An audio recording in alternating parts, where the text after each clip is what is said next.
സ്ഥാനാർത്ഥി സാറാമ്മ. മുട്ടത്തു വർക്കിയുടെ കഥയ്ക്ക് എസ്. പുരം സദാനന്ദൻ സംഭാഷണം എഴുതി കെ.എസ്. സേതുമാധവൻ സംവിധാനം ചെയ്ത ചിത്രമാണ് സ്ഥാനാർത്ഥി സാറാമ്മ. ടി. വാസുദേവൻ നിർമ്മിച്ച ഈ ചിത്രം 1966 ഡിസംബർ 2-നാണ് റിലീസ് ചെയ്തത്. ഈ ചിത്രത്തിലെ 2 ഗാനങ്ങൾ അടൂർ ഭാസിയും പാടിയിട്ടുണ്ട്. ഗാനരചന വയലാർ, സംഗീതം LPR വർമ്മ. പാടിയവർ Yesudas, P. Leela, S. Janaki, Renuka, Uthaman, Adoor Bhasi. Camera Melli Irani, C. Namasivayam.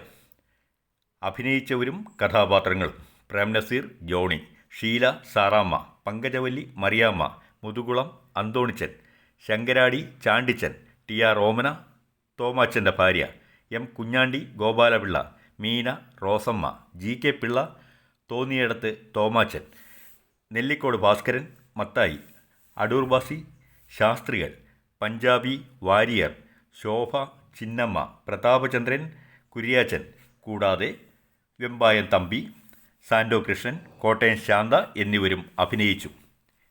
കഥ: ഒരു ചെറിയ പഞ്ചായത്തിലാണ് കഥ നടക്കുന്നത്. ശാന്തമായ അന്തരീക്ഷ പശ്ചാത്തലം. ഇതിനിടെ പഞ്ചായത്തിലേക്ക് തിരഞ്ഞെടുപ്പ് വന്നു. 7-ാം വാർഡിലെ മെമ്പറായിരുന്നു തോന്നിയിടത്ത് തോമസ്. അയാൾ പഞ്ചായത്തിലെ സ്ഥിരം പ്രസിഡൻറ്റും. അധികാരവും അംഗീകാരവും തന്നിലേക്ക് മാത്രം ഒതുക്കി നിർത്തുന്ന സ്വാർത്ഥനായ തോന്നിയിടത്ത് പ്രതാപവാനും സമ്പന്നനുമാണ്.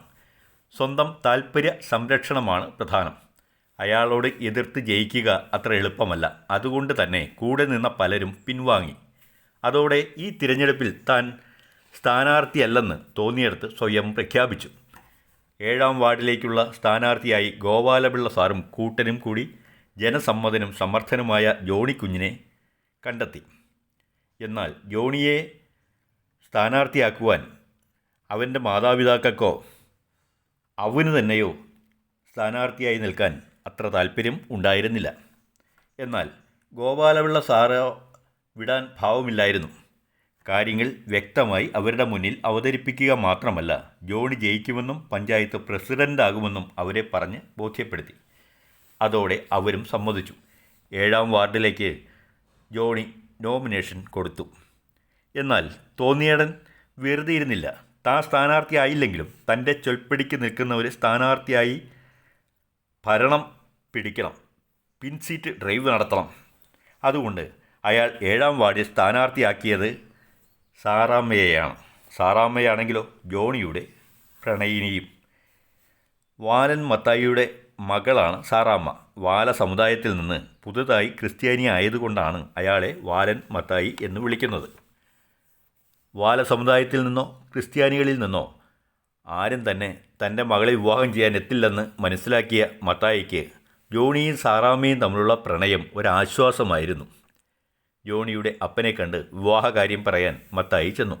എന്നാൽ പാരമ്പര്യത്തിന് ഏറെ വില നൽകുന്ന അയാൾ മത്തായിയെ ആട്ടിപ്പുറത്താക്കുകയാണ് ചെയ്തത്.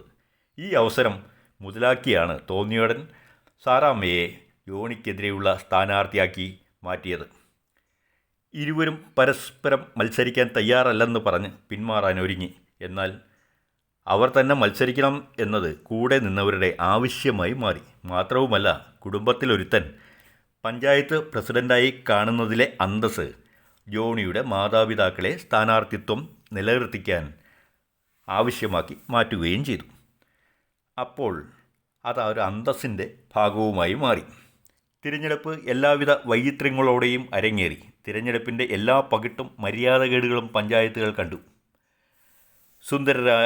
സുന്ദരമായ ആ ഗ്രാമം തിരഞ്ഞെടുപ്പ് ചൂടിൽ വെന്തുരുകി. കലുഷിതമായി. ഇരുവിഭാഗക്കാരും പണം വാരിയെറിഞ്ഞു. ഒടുവിൽ തന്ത്രങ്ങളിൽ മിടുക്കനായ തോന്നിയാടൻ്റെ പിന്തുണയുള്ള സാറാമ്മയാണ് വിജയിച്ചത്. വിജയാഹ്ലാദം, ഘോഷയാത്ര, പടക്കം പൊട്ടിക്കൽ ഒക്കെ നീളുമ്പോൾ ഘോഷയാത്ര ജോണിയുടെ വീട്ടുപടിക്കലും എത്തി. അവിടെ വച്ച് ജോണിയുടെ കോലം കത്തിച്ചു. അതോടെ ജോണിയും തോന്നിയാടനും തമ്മിൽ വാക്കേറ്റമായി. പിന്നെ കണക്ക് തീർക്കാം എന്ന് ഇരുവരും നിശ്ചയിച്ചുറപ്പിച്ചു. മത്തായിയോടുള്ള സൗഹൃദമൊക്കെ അങ്ങ് മാറ്റിവച്ചു തോന്നിയാടൻ. അയാളുടെ യഥാർത്ഥ ഉദ്ദേശം സാറാമ്മയായിരുന്നു. അത് പുറത്തെടുത്തു. എന്നാൽ ഒരു പ്രഭാതത്തിൽ പഞ്ചായത്തുകാർ കണ്ടത് പാടവരമ്പത്ത് വെട്ടേറ്റ് മരിച്ചു കിടക്കുന്ന തോന്നിയാടനെയായിരുന്നു. തോന്നിയാടനും ജോണിയും തമ്മിലുണ്ടായ വാക്ക് തർക്കം കാര്യങ്ങളെ മറ്റൊരു രീതിയിൽ വ്യാഖ്യാനിച്ചു. ജോണി പകവീട്ടി തോന്നിയാടനെ കൊന്നു എന്ന് നാട്ടുകാരും പോലീസും കരുതി. അവർ കൊലക്കുറ്റത്തിന് ജോണിയെ അറസ്റ്റ് ചെയ്ത് ലോക്കപ്പിലാക്കി. എന്നാൽ തൻ്റെ മകളെ ഉപദ്രവിക്കാനെത്തിയ തോന്നിയാടനെ മത്തായിയാണ് വെട്ടിക്കൊലപ്പെടുത്തിയത്. ഇത് സാറാമ്മയ്ക്കും അറിയാം. സത്യം പറഞ്ഞാൽ അപ്പൻ അഴിയെണ്ണും. പറഞ്ഞില്ലെങ്കിൽ തൻ്റെ നിരപരാധിയായ കാമുകൻ ശിക്ഷിക്കപ്പെടും.